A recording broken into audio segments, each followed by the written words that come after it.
Increment নিশ্চিত করতে হবে এবং বাৎসরিক ছুটি গার্মেন্টস শ্রম আইনে নিশ্চিত করা আছে 11 দিন। অনেক ফ্যাক্টরি 15 দিন, 16 দিন, 17 দিন গার্মেন্টস কলকারখানার মধ্যে অনেক উদ্যোগ ঝামেলা সৃষ্টি হয়। আমি মনে করি শ্রম সংস্কার কমিশনের আইন বাস্তবায়ন করায় সকল ফ্যাক্টরিতে সরকারি ছুটির এক তালিকা করার জন্য শ্রম সংস্কার আইনে বাস্তবায়ন করার জন্য অনুরোধ জানাইছি। মধ্যে আন্তর্ভিজ্ঞান বা অযত্র তৈরি হয় গার্মেন্টস শিল্প কারখানাতে নানা আইন বাস্তবায়নকে নিশ্চিত করার জন্য আমি বাস্তবায়ন করছি।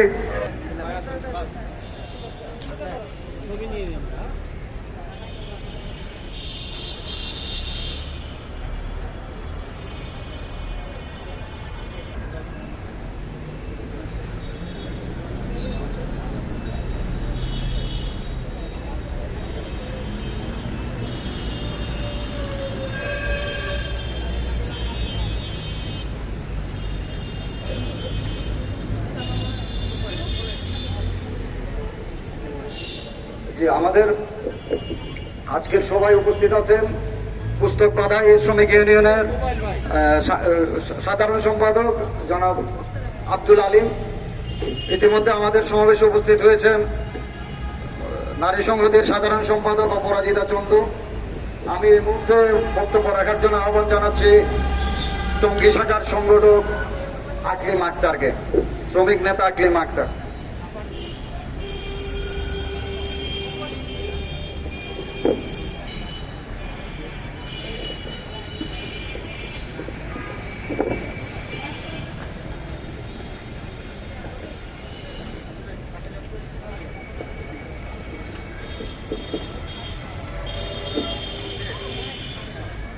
শুভ সকাল।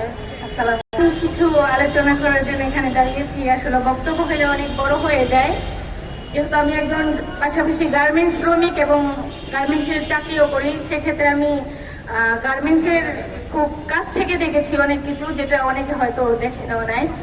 আমি পাশাপাশি আরেকটা কথা বলতে চাই যে গার্মেন্টসের সচরাচর একটা জিনিস হয়ে থাকে গার্মেন্টস সেকশনে, যেটা যৌন হয়রানি হয়ে থাকে মেয়েদের ক্ষেত্রে, এবং আমরা নিরাপদ যে কর্ম পরিবেশ থাকে ওইটা আমরা পাই না। আমি বলতে চাই যে গার্মেন্টসের যৌন হয়রানি এটা বন্ধ হোক, পাশাপাশি নিরাপদ কর্ম পরিবেশ, একটা সুন্দর কর্ম পরিবেশ হোক। সেই সাথে আমি বলতে চাই গার্মেন্টসে যে আমাদের অশালীন ভাষা ব্যবহার ইউজ করা হয়, তুই তুমি, এগুলা বন্ধ করা হোক। নোংরা ভাষাগুলো ব্যবহার করা বন্ধ করা হোক। আমাদের সাথে সুন্দর ভদ্রতা শূন্য একটা ব্যবহার করা হোক, কারণ আমরা দিন শেষে শ্রমিক, কারো দাসী নয়। আমরা পারিশ্রমিক করি এবং পারিশ্রমিকের বিনিময়ে আমরা টাকা উপার্জন করি। এখানে কোনো দাসী বান্দির মতো আমরা খেতে খাওয়া আসতে পারি না।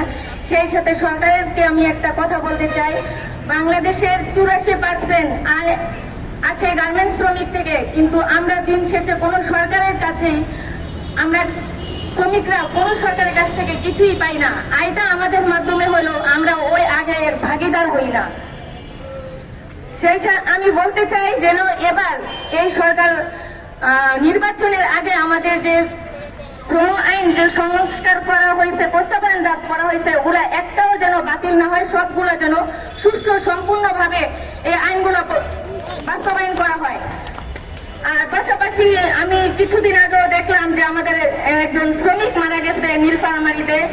অত্যন্ত দুঃখজনক যে এই অন্ধ্রপ্রদেশের সরকার এসেও আমাদের অনেক শ্রমিক নিহত হয়েছে। এটা খুব দুঃখের সাথে বলতে হচ্ছে যে এই সরকার আসার পরেও আমরা এটাই দেখতে পাচ্ছি, এই সরকার আসার পরেও এটাই দেখতে পাই যে শ্রমিকরা এখনো রাস্তায় নামতেছে মজুরির জন্য, এটা পাওনার জন্য নামতেছে, মজুরির জন্য নামতেছে। এটাকে আবার আখ্যা ব্যাখ্যা দেওয়া হইতেছে ওইটা ওরকম, যেমন আওয়ামী লীগ থাকতে এরকমটা বলা হয়তো এটা বিএনপির একটা ষড়যন্ত্র।